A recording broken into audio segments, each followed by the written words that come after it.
नमस्कार जय जगन्नाथ साग मैंने गुड मॉर्निंग आज गुरुवार मु गाधो पतिकिना रेडी हो सारे देखो साग मैंने एबे ठाकुर घर को जा ठाकुर पूजा करने ठाकुर पूजा सरला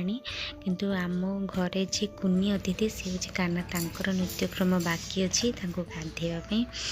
देखो गाधेवाई थाली बसईदेली ताधे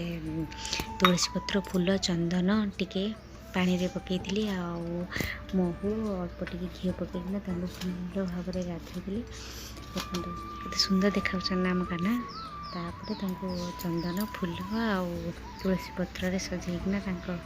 आस्थान बसईदेली जेहेतु बाल गोपाल सी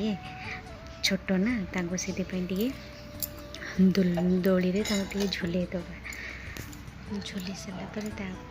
भल भाव कानार मन टी खुशी होपर आज बौल अमावास्या थी घरे आमर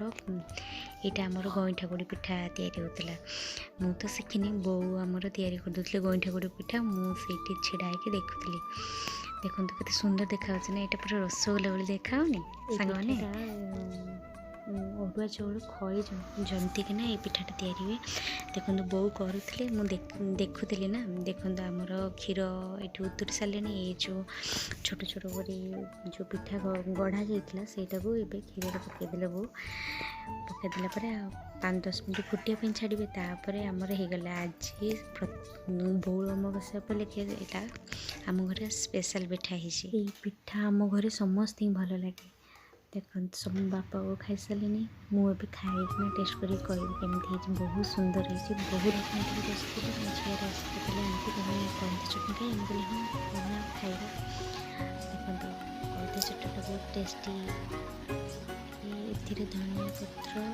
रसुण कंचा लुण पकईकि टिके लुण देखो चटनी होगा ना देखो आम एंजॉय कल बहुत टेस्टी होता माऊ मो मनीषा दीज झील बहुत टेस्टी होता आज भिडियो भल लगे लाइक शेयर सब्सक्राइब कर जमार भूलें।